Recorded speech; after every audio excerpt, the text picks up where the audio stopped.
les micro- et nanoplastiques affectent, elles, émergence de la vie. Pendant la grossesse, le corps de la femme crée des conditions idéales pour la croissance et la protection du fœtus.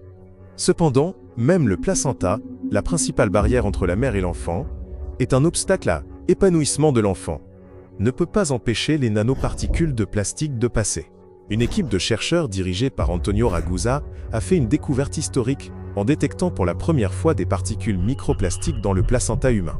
Leurs résultats ont montré que le plastique peut pénétrer dans un endroit où aucun matériau artificiel n'avait jamais été trouvé auparavant. L'environnement même où une nouvelle vie commence. J était dans un endroit merveilleux en Italie, en Sardaigne, un endroit appelé Piscinas in Sulcis, dans le sud-ouest de la Sardaigne, où se trouvent les anciennes zones minières. Il s'agit d'un endroit très isolé, magnifique, où il n'y a rien à 6 ou 7 km à la ronde. Alors que je marchais, j'ai soudain vu des choses brillantes, colorées et étincelantes sur la plage. J'ai demandé à ma femme « Qu'est-ce que c'est ?» Elle m'a regardé d'un air un peu perplexe et m'a dit « Eh bien, c'est du plastique. » J'ai dit « Du plastique ? Comment le plastique a-t-il pu arriver jusqu'ici, alors qu'il n'y a rien à 7 ou 8 km à la ronde ?» Elle m'a regardé à nouveau, avec une expression qui montrait clairement que je ne comprenais pas grand-chose, et m'a dit « Cela vient de la mer, bien sûr. » C'est à ce moment-là qu'un déclic s'est produit dans mon esprit. Si le plastique peut se répandre dans l'océan et se retrouver dans des endroits aussi intacts, il pourrait également atteindre l'intérieur de l'utérus, et donc le corps des bébés. Naturellement, c'est à partir de cette intuition que j'ai commencé à poursuivre cette ligne de recherche. Je suis gynécologue, je participe aux accouchements. Je connaissais donc les plastiques comme tout le monde, jusqu'à un certain point, mais j'ai commencé à lire et à étudier, et j'ai contacté des scientifiques qui travaillaient avec des microscopes. L'un d'entre eux était un brillant professeur qui travaillait de l'autre côté de l'Italie, dans la région des Marais.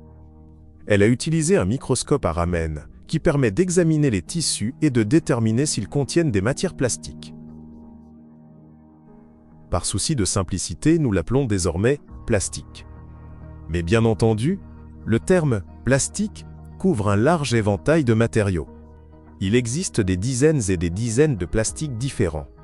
Disons qu'il s'agit de minuscules morceaux, de polymères, c'est-à-dire de minuscules morceaux répétés à l'infini de certains matériaux que nous utilisons tous les jours, tout au long de la journée. Nous avons donc envoyé des placentas à ce professeur qui a fait un excellent travail. Pour la première fois, elle a pu localiser et identifier les plastiques à l'intérieur des placentas. L'article que nous avons publié en 2021 a fait un peu scandale, car l'idée des plastiques à l'intérieur du placenta, à l'intérieur de nos bébés, a choqué les gens. Parce que le plastique que nous trouvons dans les océans est le même que celui que nous trouvons en fin de compte chez les enfants. Les micro- et nanoplastiques affectent l'enfant dans l'utérus. Le plastique déclenche une inflammation et perturbe la circulation sanguine dans le placenta. Cela signifie que le fœtus reçoit moins d'oxygène et moins de nutriments, ce qui augmente le risque de retard de croissance intra-utérin, l'hypoxie et les naissances prématurées. Plus il y a de plastique dans le placenta, plus les bébés risquent malheureusement de naître prématurément. En outre, ces bébés ont tendance à être plus petits que ceux qui sont moins exposés au plastique. Nous devons reconnaître que la naissance prématurée est le principal problème auquel l'homme est confronté aujourd'hui. En Italie, il est d'environ 7%. Aux États-Unis, où le système de santé est nettement moins efficace que celui de l'Italie, 12% des bébés naissent prématurément. En ce sens, une augmentation de ce nombre signifierait un fardeau encore plus lourd pour l'humanité. Sur le plan biologique, pour les familles et pour toutes les personnes concernées, et bien sûr sur le plan économique, pour ceux qui se soucient des coûts.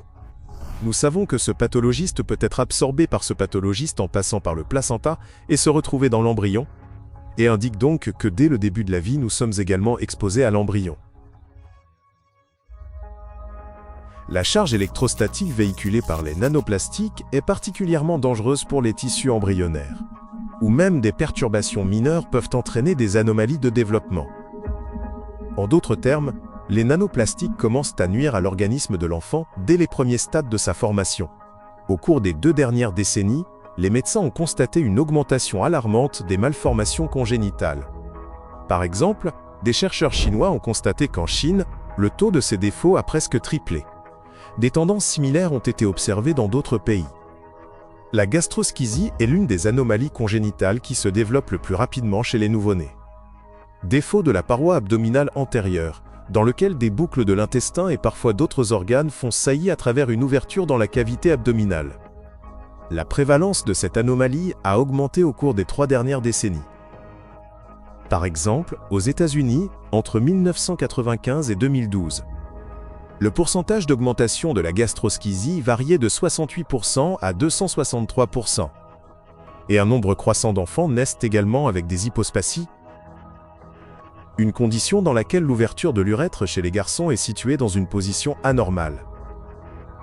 Aux États-Unis, l'incidence des hypospasies a augmenté d'environ 17% au cours des 20 dernières années. Un nombre croissant de cas de malformations cardiaques congénitales, de syndrome de Down et d'autres anomalies du développement ont également été signalés. Impact des micro- et nanoplastiques sur les enfants après la naissance. Après la naissance, les enfants continuent d'être exposés à des particules micro- et nanoplastiques. Les biberons en plastique, les emballages alimentaires et les jouets sont autant de sources de contamination. Lorsqu'un biberon contenant de l'eau chaude est secoué, jusqu'à 16 millions de particules microplastiques par litre peuvent être libérées. L'eau chaude et la stérilisation accélèrent encore ce processus. Par conséquent, les nourrissons sont exposés quotidiennement à des millions de particules microplastiques et à des trillions de nanoplastiques. Les scientifiques ont même détecté des microplastiques dans le lait maternel. Des recherches ont montré que près de 40% des échantillons de lait maternel, l'une des sources les plus essentielles de l'alimentation infantile, contiennent déjà des microparticules de plastique dangereuses. En raison de leur taux métabolique et de leur fréquence respiratoire plus élevée, les enfants absorbent plus d'air, d'eau et de nourriture par unité de poids corporel que les adultes. Par conséquent, à niveau de contamination environnementale égale, leur organisme absorbe des doses plus élevées de microplastiques. De plus, les barrières protectrices du corps de l'enfant ne sont pas encore totalement développées. Cela signifie que les particules de plastique peuvent pénétrer plus facilement dans les tissus et s'accumuler à des concentrations plus élevées. Par exemple, chez les enfants de moins de 2 ans, l'os éthymoïde n'est pas encore complètement formé, et ses ouvertures sont plus larges, ce qui permet aux particules de plastique de passer plus facilement à travers les nerfs olfactifs directement dans le cerveau. Le plastique est un infiltrant, et ce sont surtout les enfants qui en sont affectés. Dans notre article scientifique qui a attiré beaucoup d'attention et a été largement cité, nous les avons appelés bébés cyborgs, c'est-à-dire des bébés faits de matériaux organiques, mais aussi des matériaux inorganiques comme le plastique. Ces bébés sont plus petits, ils ont généralement un cerveau plus petit, et très peu d'entre eux finissent avec des niveaux inférieurs de plastique dans leur corps. Ils n'en sont pas totalement dépourvus, puisque le plastique est omniprésent, mais leur teneur en plastique est plus faible. En raison de la charge électrostatique des particules micro- et nanoplastiques, ainsi que de la présence de bisphenol et de phthalide, les systèmes endocriniens et reproducteurs des enfants sont particulièrement vulnérables. Ces substances interfèrent avec la formation et le développement des organes reproducteurs, ce qui peut entraîner une infertilité plus tard dans la vie. Compte tenu des projections scientifiques selon lesquelles l'humanité pourrait être confrontée à une stérilité généralisée d'ici 2045, les enfants nés après 2020 risquent fort de ne pas pouvoir concevoir leur propre progéniture. J'ai 2 petites filles et, personnellement, tout ce que nous venons d'entendre est terrifiant. La vérité est que nous ne comprenons pas encore totalement les conséquences catastrophiques de l'exposition de nos enfants aux micro- et nanoplastiques, ou comme l'a dit le docteur Ragusa, ils sont devenus des enfants cyborgs. Nous commençons à peine à saisir toute l'ampleur de cette réalité, et il est vraiment déchirant de regarder de jeunes enfants et de réaliser qu'ils ne pourront peut-être jamais avoir d'enfants à leur tour.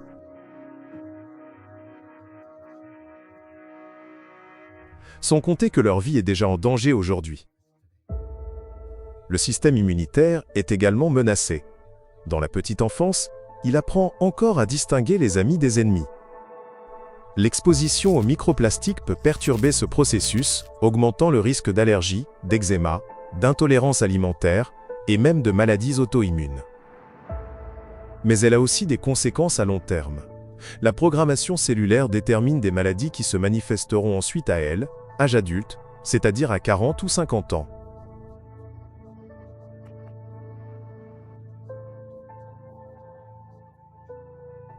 Il s'agit là de maladies qui accablent actuellement notre monde, quand elles ne l'endommagent pas carrément.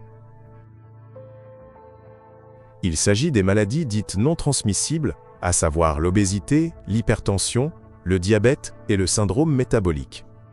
Le cerveau d'un enfant est particulièrement vulnérable au cours des premières années de sa vie. Il s'agit d'une période critique de développement rapide du système nerveux au cours de laquelle les neurones se forment et des connexions neuronales complexes établissent. Cependant, les nanoplastiques chargés électrostatiquement peuvent interférer avec ces processus délicats en induisant une inflammation. Endommagent les cellules nerveuses immatures et entravent leur développement. En conséquence, la mémoire, l'attention et les capacités d'apprentissage peuvent être altérées et une instabilité émotionnelle peut survenir. Au fil du temps, cela peut se manifester par de l'anxiété, des difficultés d'apprentissage et des épisodes d'agression. En outre, des études indiquent un lien potentiel entre l'exposition aux micro- et nanoplastiques et le développement de troubles du spectre autistique. Compte tenu de l'ampleur des dommages que les micro- et nanoplastiques chargés électrostatiquement peuvent infliger au corps humain, la communauté scientifique pourrait être amenée à examiner de plus près leur rôle possible dans l'augmentation rapide de l'autisme. En tant que père, il est déchirant de constater à quel point nos enfants sont sans défense. Les micro- et nanoplastiques commencent à les affecter dès le moment de la conception, persistent tout au long du développement du fœtus et continuent à avoir un impact après la naissance. Malheureusement, les maladies que nous avons déjà évoquées ne sont pas les seules affections que les micro- et nanoplastiques peuvent déclencher chez les enfants. Selon les statistiques, la mort subite du nourrisson est l'une des principales causes de mortalité chez les enfants de moins d'1 an. C'est le cas lorsqu'un bébé apparemment en bonne santé meurt de manière inattendue, et que la cause reste inconnue même après tous les examens. Le nombre de ces tragédies augmente rapidement. Aux États-Unis, par exemple, le nombre de morts subites du nourrisson a augmenté de 12% entre 2020 et 2022. Il est insupportablement tragique de constater qu'il n'existe aucun moyen de protéger un enfant.